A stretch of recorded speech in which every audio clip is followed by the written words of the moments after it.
want to know everything there is to know about you. I am going to introduce me. You must have spotted her by now. She's always there. Don't I deserve love?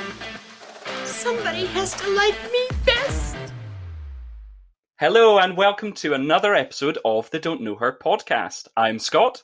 And I'm Michael. And we are here again to celebrate some icons of cinema who we feel deserve a lot more love than they otherwise seem to be getting.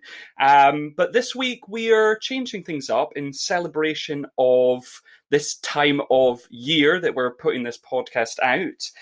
Why don't you set us up, Michael, and tell us what we're talking about this week? Well, you know, we sat back and we reflected on who needs a light shone on them. And we thought heterosexual men do. Yeah. You know, Father's Day is a big moment, and why don't we take this moment to find the men that need a light shone on them? And so we shall. Get him a torch out, finding out those hard to find straight men. So, I mean, they don't have to be straight. It just so happens we have picked 4 father characters who happen to be straight. So maybe it's our bad. Maybe it's us. But I would claim it was the industry that does not allow enough diverse storytelling. I think that's fair. So before we go in, and we'll reveal them one by one as we go, like what are your favorite like films about dads? Oh gosh. What are my favourite films about dads? The first one which actually comes to my head, and maybe this is just to go against the grain of everything we've just said, is Beginners, directed by Mike Mills, Mr. Miranda July. Oh my god, he's Mr. Miranda July. Whoa, I didn't know that. Wow, okay, great. So 2 amazingly talented writing, directing people who somehow have come together. But anyway, more on Beginners. Well, Beginners, yes.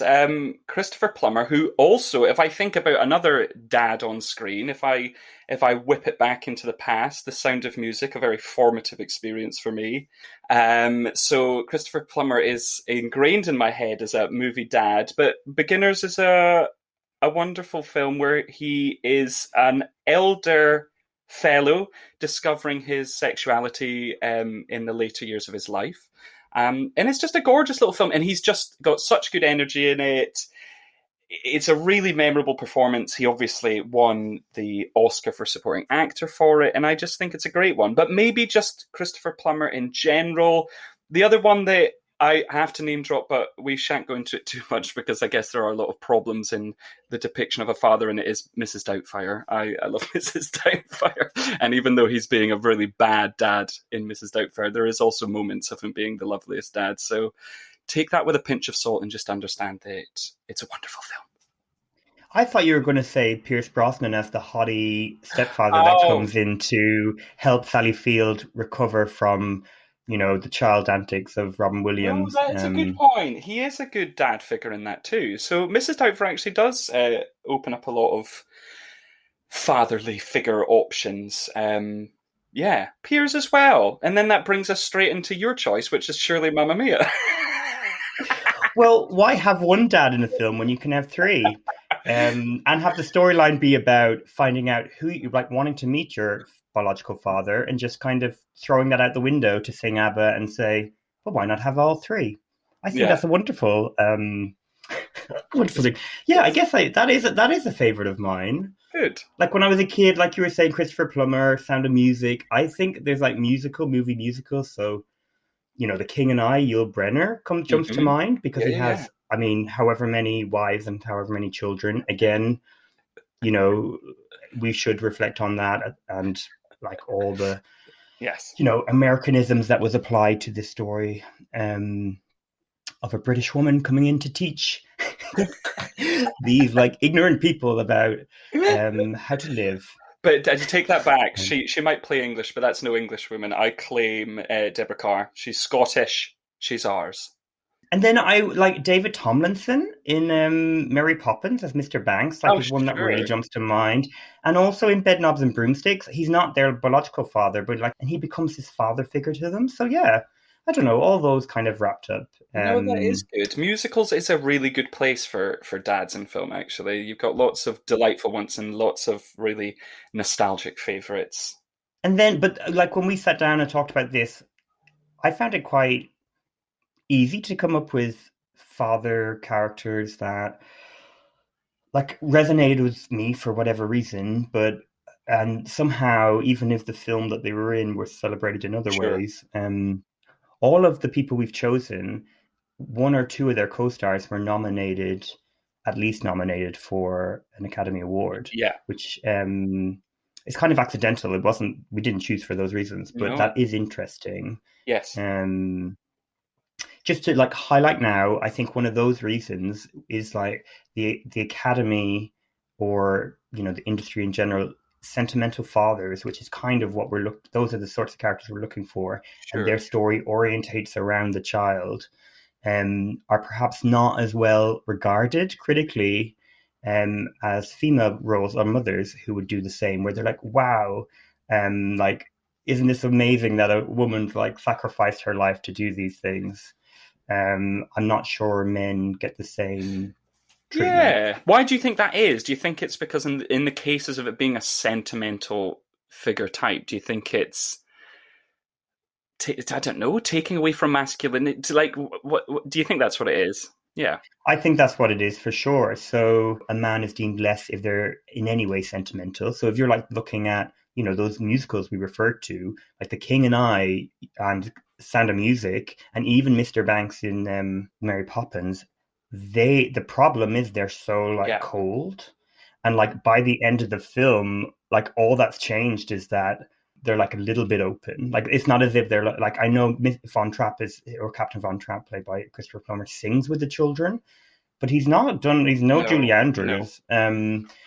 So no, where she's so motherly and she's so this, and a big part of that story is her becoming this mother. Like that's just for one example.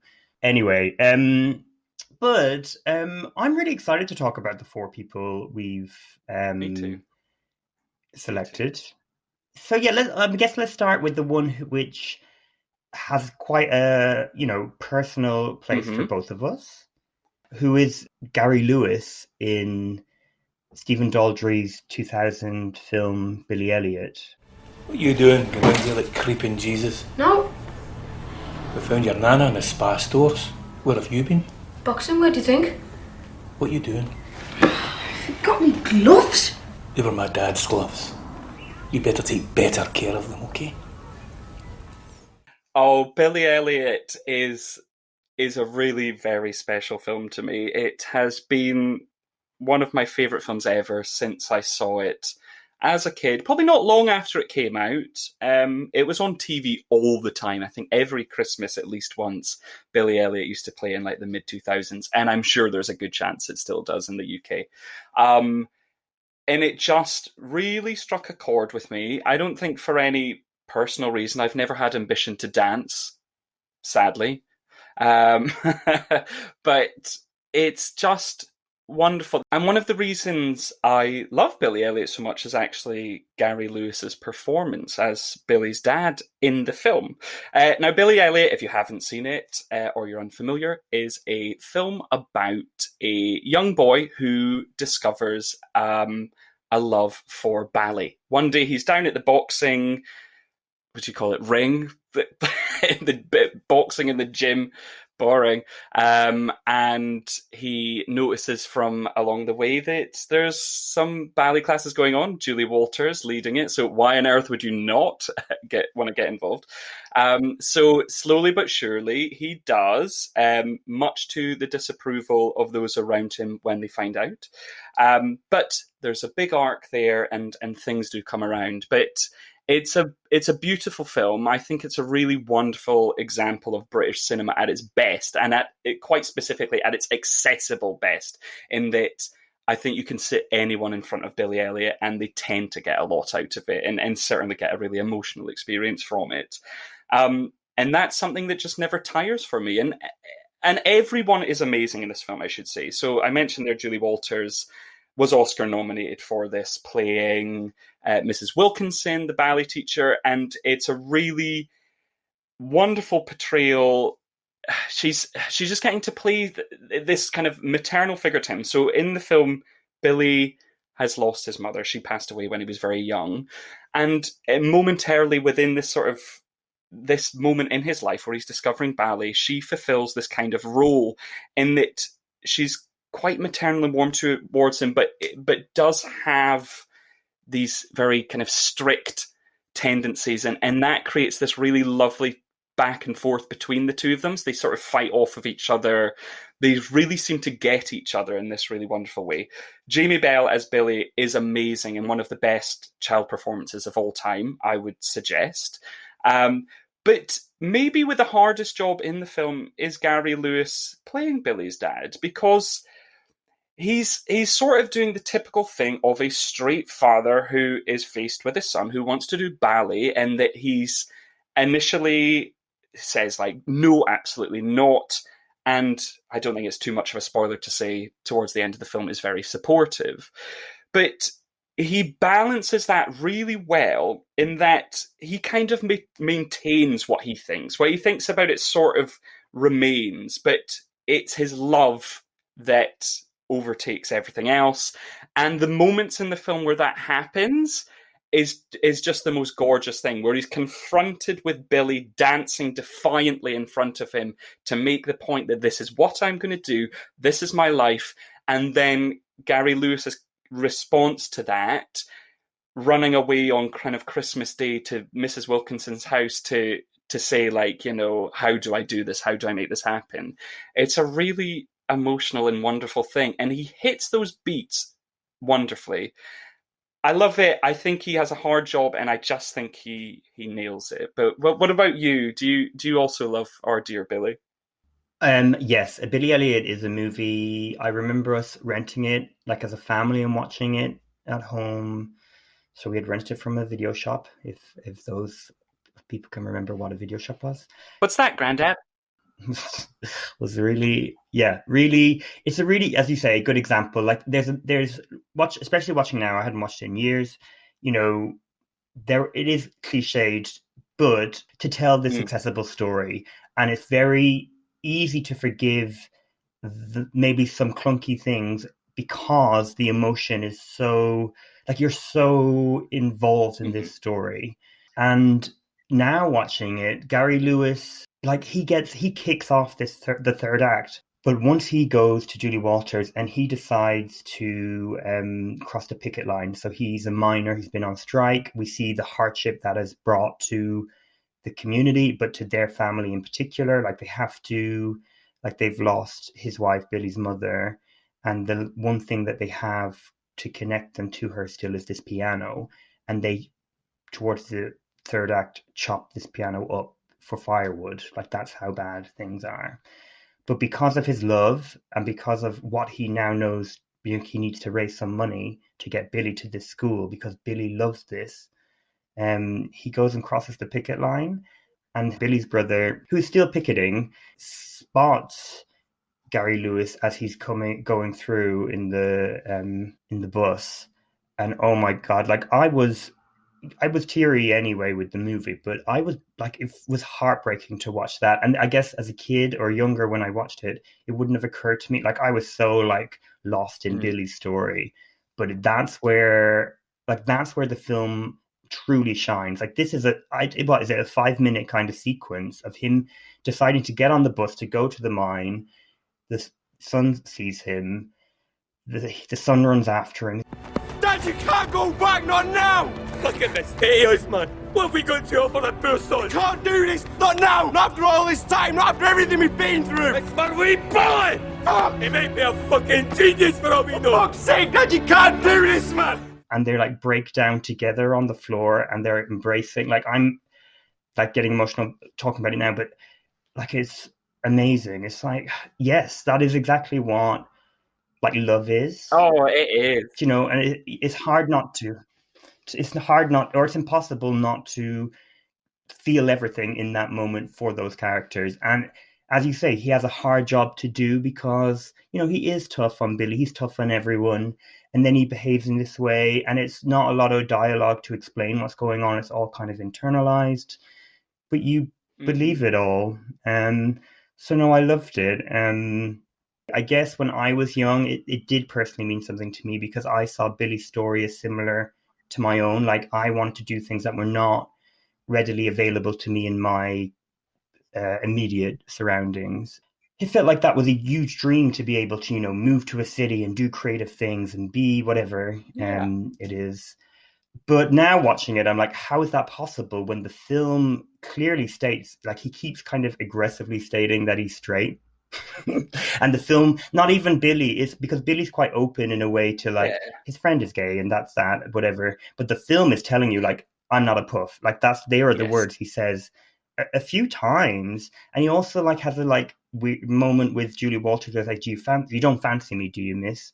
So it's kind of like, I don't really know why. I think if they made the film now, they wouldn't feel the need to be like, this child is not gay, don't worry, you can get onto this story.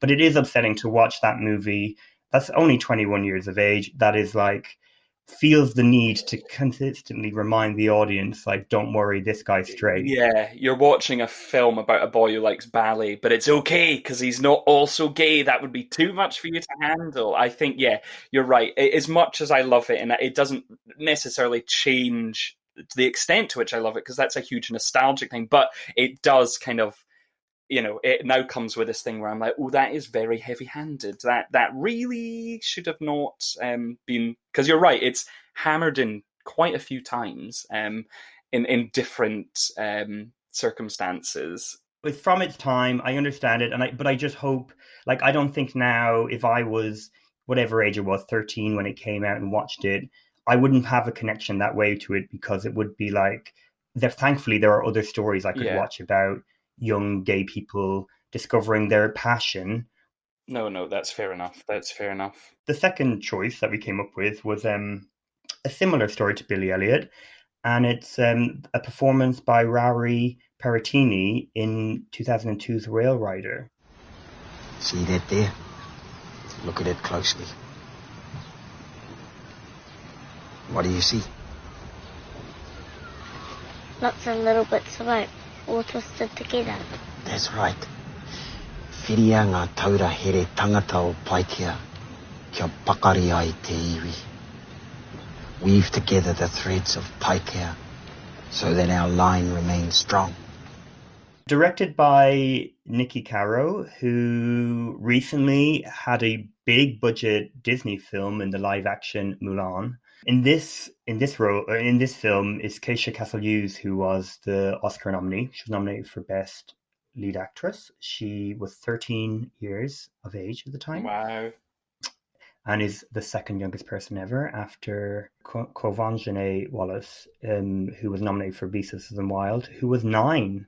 Whoa! At the time. Wow. But Whale Rider tells a story of Paika, this young girl. I might be getting her name wrong, but I hope that's right. I think it sounded lovely. Thank you. There's this young girl, played by Castle-hughs even, God. And she is, by birth, has disappointed her family. So they were looking for a male of the new generation to come in and lead them in the future. But she is a woman, and more than that, her mother died in childbirth. So the head of this family, which is a grandfather, played by Rawiri Paratene, is like shut off from her. Like, he shuts everything down. He leaves the hospital. He doesn't want anything to do with this girl. We cut forward to her being older. Her biological father has left, so her grandfather is kind of taking the mantle of her father, but is also so distant. So thankfully she does have a grandmother who gives her emotional support.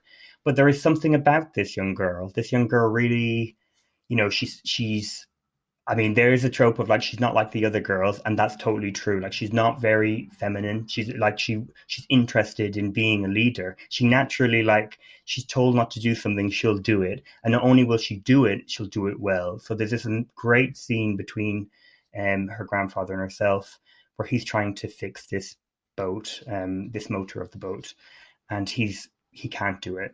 and he just walks away.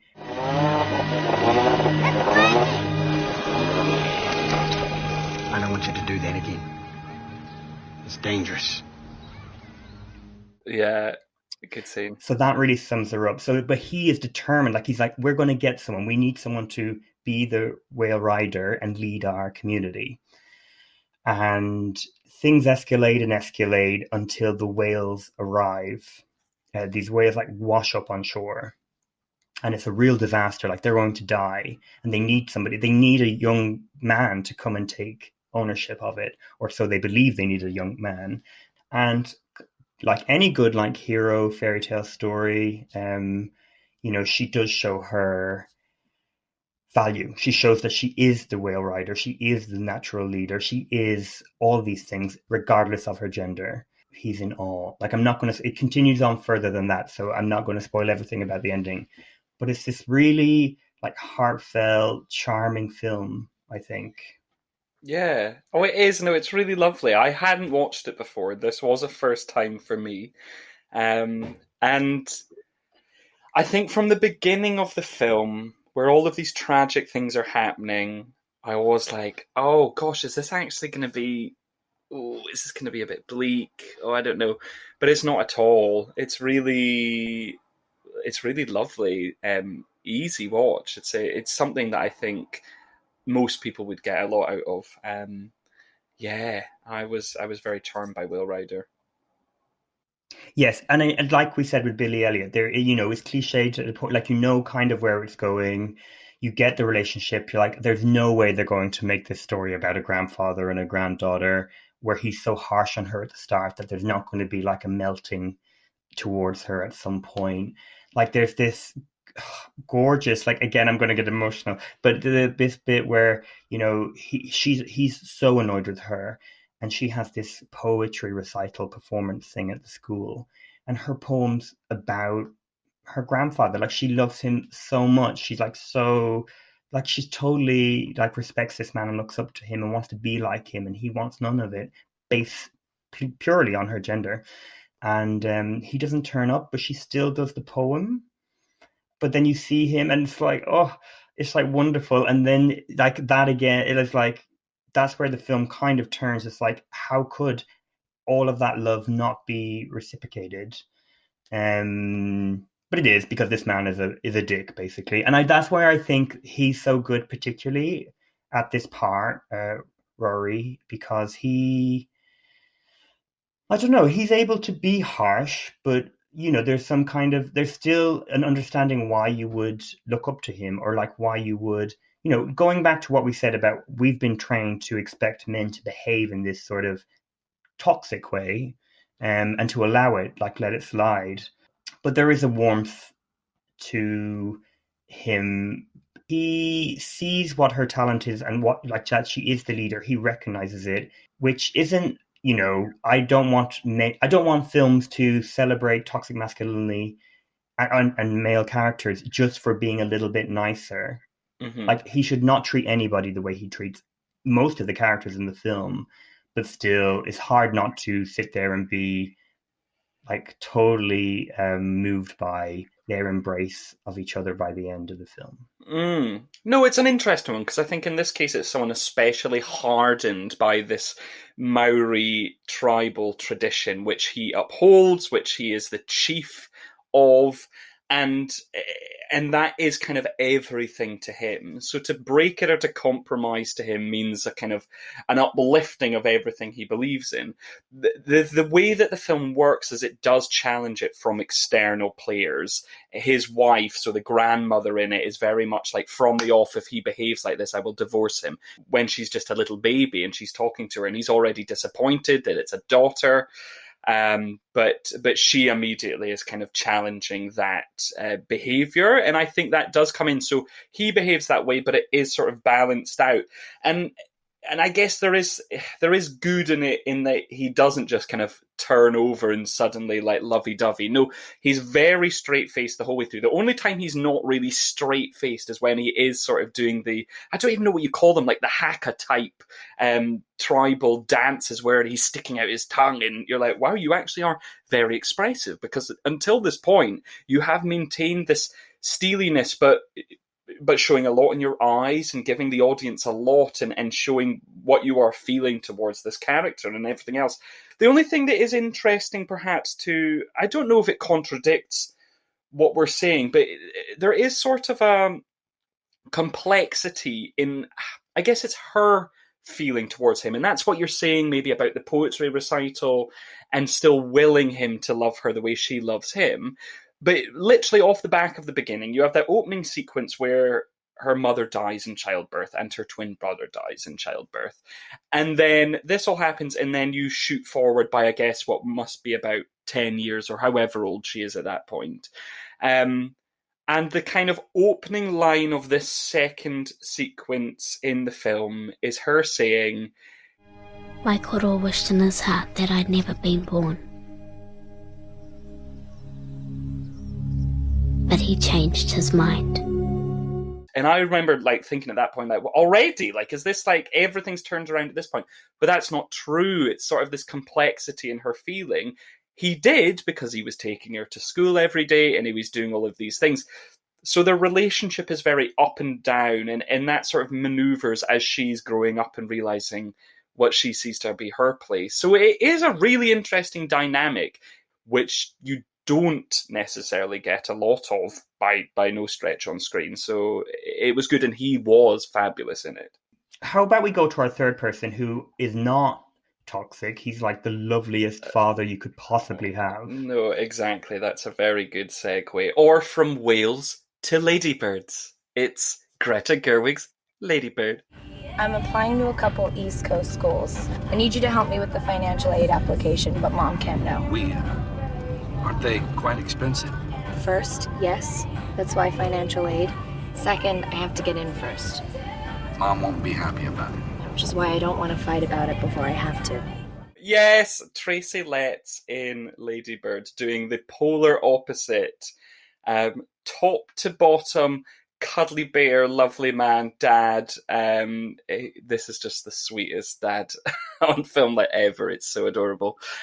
So if you haven't seen Ladybird, it is the story of a character played by Saoirse Ronan called Ladybird, and it's about her sort of end of school days in Sacramento, California, growing up, her kind of conflicts with her mother and her family, and quite especially Sacramento itself and the place she lives in, and what she sees for herself, this need to break out of it. She's a creative, so she must go to the East Coast. She can't be tied to sunny Sacramento and the narrow-mindedness that she perceives to be going on there. And then it's her moving her way towards college and what that then means for her, and again the kind of conflicts that arise in her family.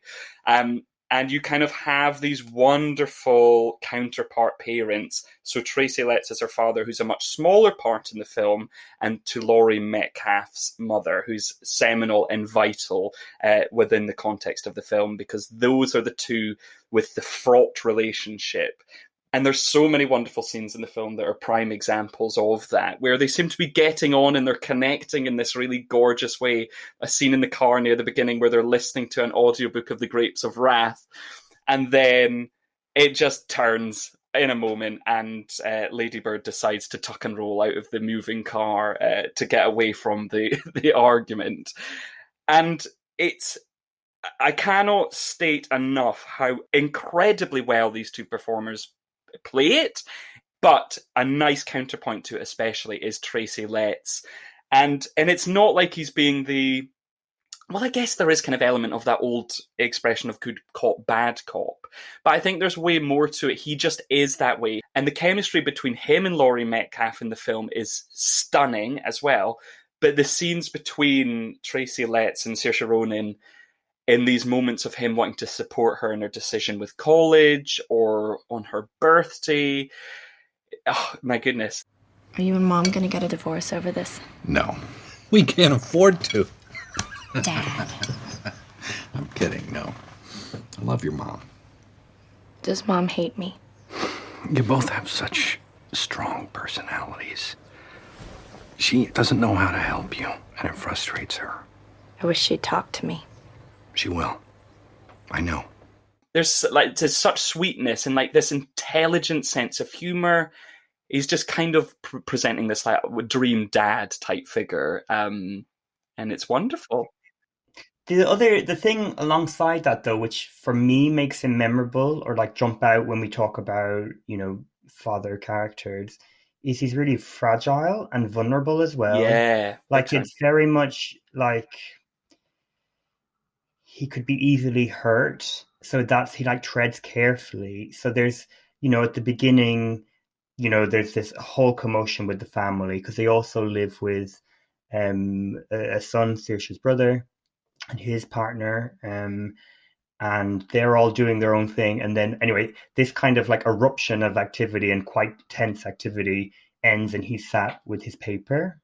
And you're like, I understand his role within this family. Yeah. Or not only to like not add to the tension, but also to kind of to just step away and be able to like do his own thing. And we do learn through it, like he's dealing with depression. He has been made redundant, you know, which is, we don't see a lot of this, but that's obviously a huge, you know, conflict because what Saoirse wants to do in the colleges she wants to apply for is expensive.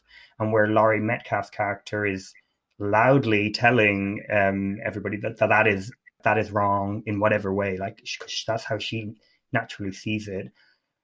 Tracy Letts more quietly kind of contemplates it and supports her enough, you know, without really, you know, fucking over Laurie Metcalf. Yeah. Like it's one of my favorite films of all time. But yeah, Tracy Letts really stands out. And it's just wonderful. What he's bringing is so great. It's wonderful. Like he's so good.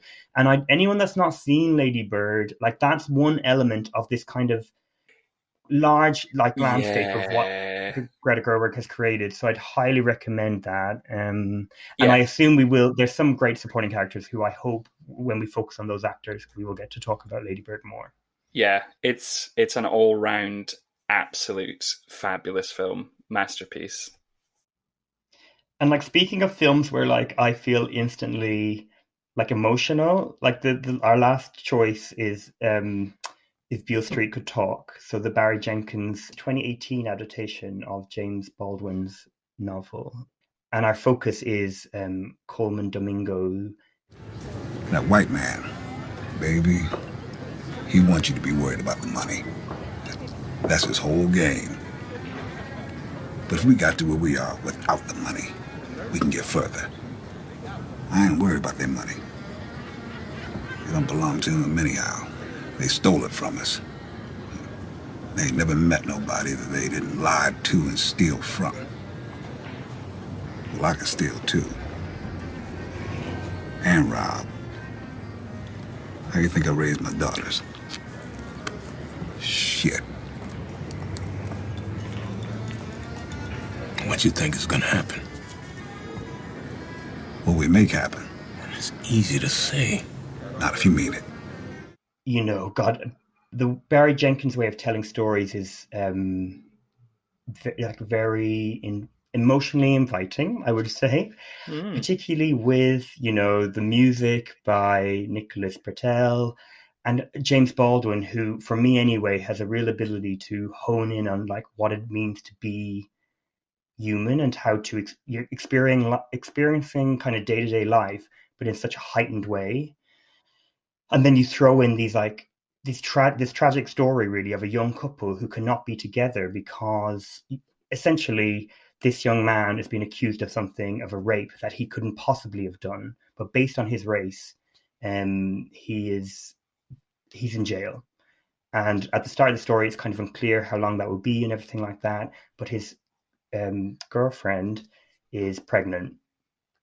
So the story, a lot of it focuses on her kind of and her pregnancy, which is why, like, so in this film, it's Regina King, who is not only Oscar nominated, she wins Best Supporting Actress for this film, and deservedly so, as this very strong-willed mother who will do anything to look after her daughter.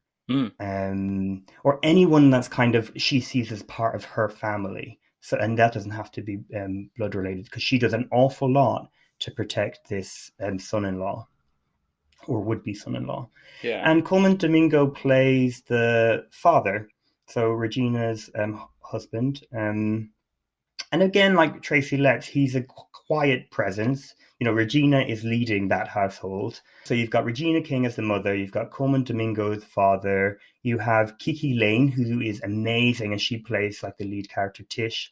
And then she has a sister, Tayona Paris. And he jumped into my mind really quickly when we were talking about fathers, because I just remember this real support.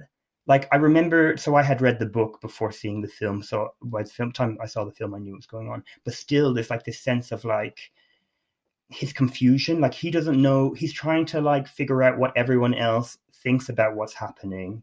And he tries to do his best to support, but also be kind of responsible. And like, he's figuring out fatherhood while like supporting his daughter deal with becoming a mother. You sure you want this baby? Yes. And Fonny wants it too. It's our baby, and it's not his fault that he's in jail. It's not like he ran away, and we've always been best friends ever since we were little, Daddy. You know that, and we'd be married now if it wasn't for that lady lying. He knows it. He knows it. Your daddy knows it. He's just worried about you, that's all. Hey, don't you go thinking I think you're some bad girl or any other foolishness like that. I just asked you because you're so young, that's all. I mean, to go from Lady Bird to this, I would say it is masterpiece to masterpiece. It's amazing, but you're right about everything you've said, and Colman Domingo is a wonderful presence in it. I think especially for his relationship with Regina King, they have a great chemistry. I kind of like the glances between her and him. She senses he might say something, she shoots him a look, he changes his mind. They get each other, they operate as one unit. It's magic. But the whole family dynamic, like you're saying, with the sister and then the other side of the family coming into the mix, all of these scenes are great, and his presence there is just luminous and wonderful. But to kind of the flip of all of that as well, and very much tied with his relationship with Regina King in the film, he's very sexy and sensual as well. He is this, I'll use it again, luminous presence. He's wonderful in here. But I mean, this film is luminous. It's full of great players, but there is something about his energy which is just a gorgeous and perfect fit in what is a gorgeous and perfect film, quite frankly. Yeah, and it really strikes me like he could easily be like when the family of the young man who is incarcerated and is the father of Tish's child, and I should say his name is Stephen James, who is also amazing. But when his family turn up to be told that they will be expecting a kid, like he could easily take charge, but he empowers his daughter. Like Tish is not naturally, the spokesperson for anything or anything like that. And he's the one that kind of indicates, as you say, with Regina, but it's him that's really like, go on. It's like, I know you might expect me to do it or whatever, but it's you. And then she does it, and you can tell like he knows like that she's able to do it. I don't know. I mean that a lot of that comes from Baldwin's writing, but it's the way it's captured on screen with the performance and the cinematography and everything. It's just like magnetic. It is wonderful. And it does surprise me in general, like if Beale Street Could Talk maybe didn't get, the acknowledgement in terms of audiences or awards that it should have, which I can only put down to like, if you have Moonlight and Moonlight wins Best Picture and is so celebrated, the film you're going to follow up with is naturally going to be a harder sell because, people are expecting something. And sadly, yeah. But still, I think this is wonderful. And I just hope, like, I'm such a James Baldwin fan that they just adapt more and more. Yeah, there's so many amazing stories there to tell. But if Beale Street could talk, I recommend reading it and watching the film and listening to the score. That score is my like goodness. on repeat. It is this score is heaven, literally heaven. So I feel like so warm, like in terms of loved. Also because it is quite warm. And it is humid as we're recording. It is incredibly hot. I'm emotionally and physically warm. Yeah, the warmth you feel is a lot of things going on. Whoa! So let's step back as much as I want us to embrace the love, and let's play a game. Woo! So, what would you like the prize? What's the Father's Day appropriate prize?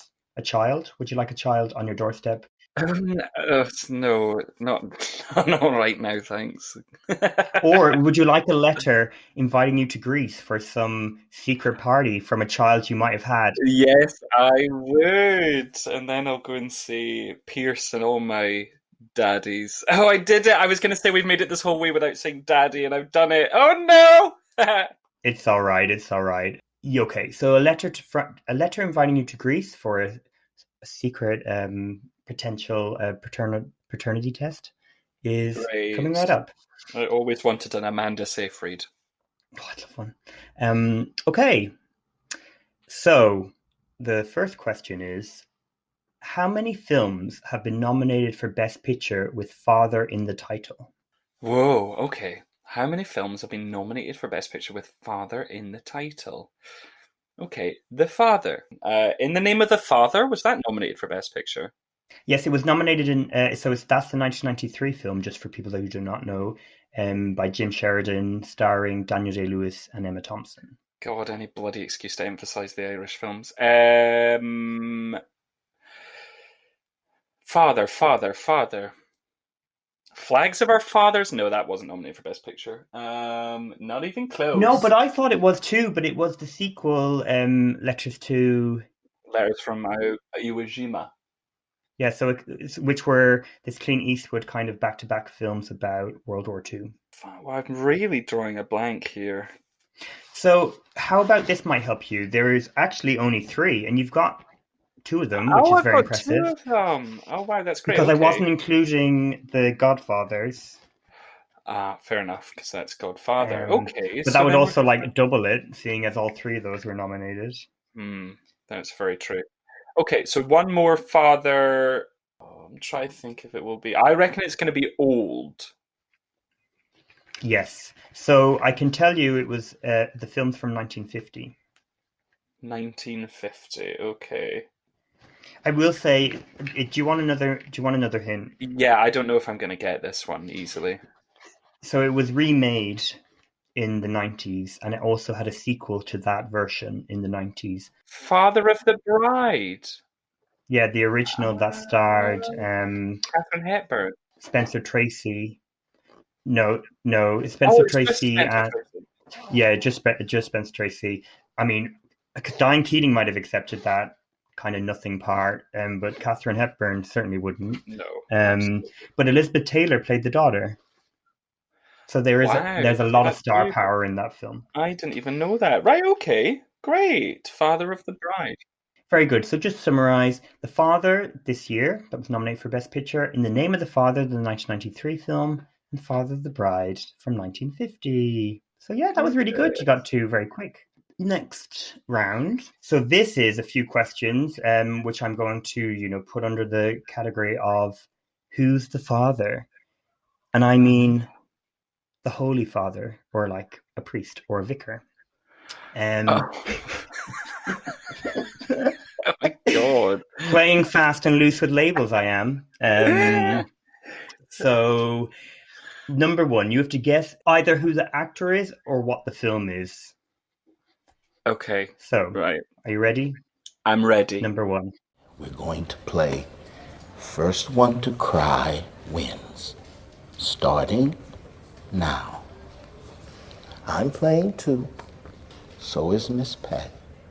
Oh, that's a good one and very fitting. I unfortunately cannot remember this actor's name, but he is fabulous in this film, and he's also great in Fences.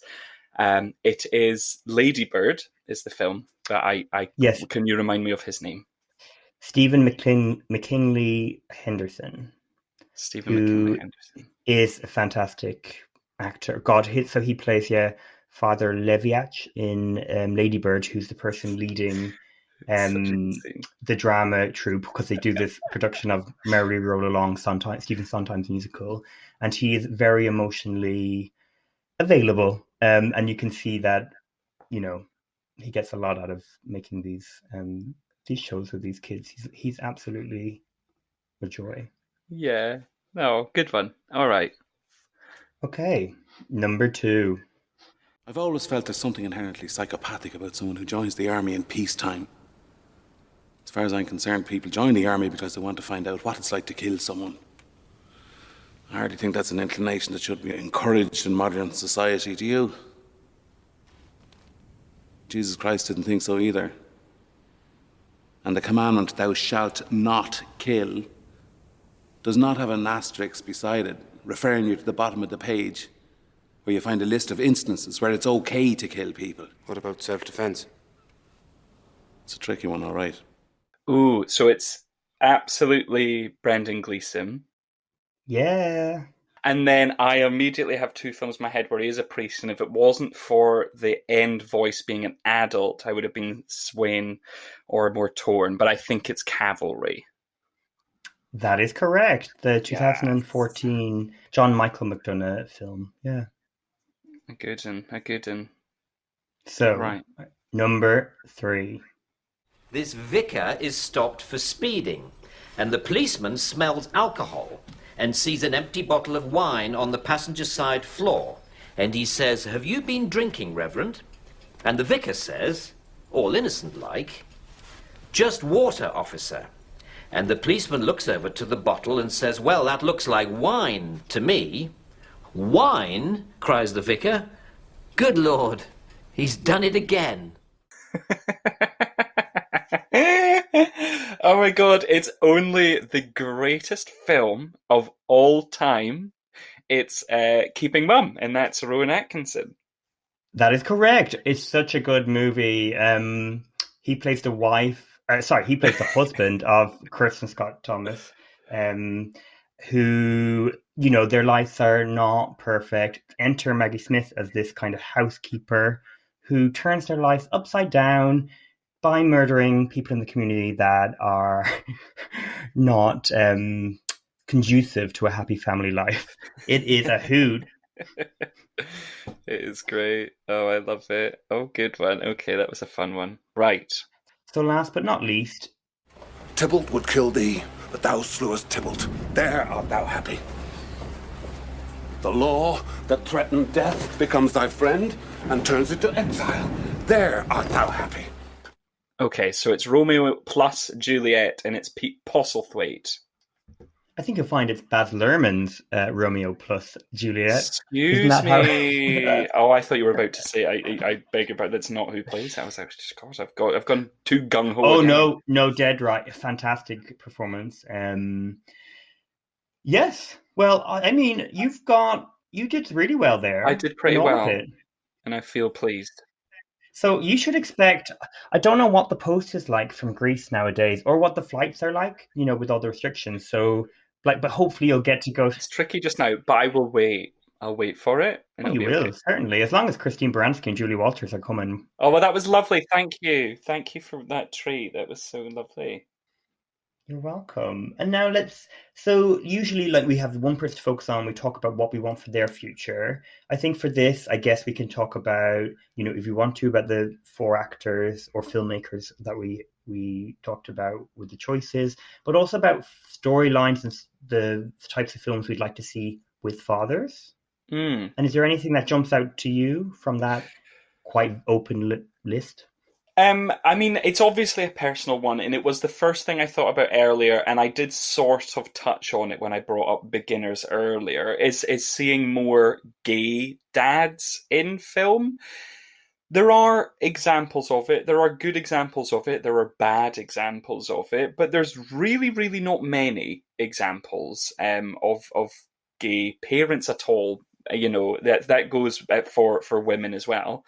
I think there's room for us to have a lot more of that in cinema, and maybe specifically more I don't know, male couples or female couples, but as we're talking about well, no, then that goes both ways. So fathers, it could be either. So male and female couples, you know, less heteronormative father figures on screen as just a very basic starting point. But there's room for more. And if I'm just going to, be really on the nose about it, Colman Domingo is a gay actor. We have spoken about him here. I would like to see him playing a father again, and why not make it a gay father? So, yeah, there we go. Him and Tracy Letts. No, I'm joking. I don't want to see that. No, but I mean that would be lovely. It's funny. There's one film that jumps out that I just saw recently, and I'm mentioning it because I feel like it's such a good example. Is Saint Francis? That is a very good example.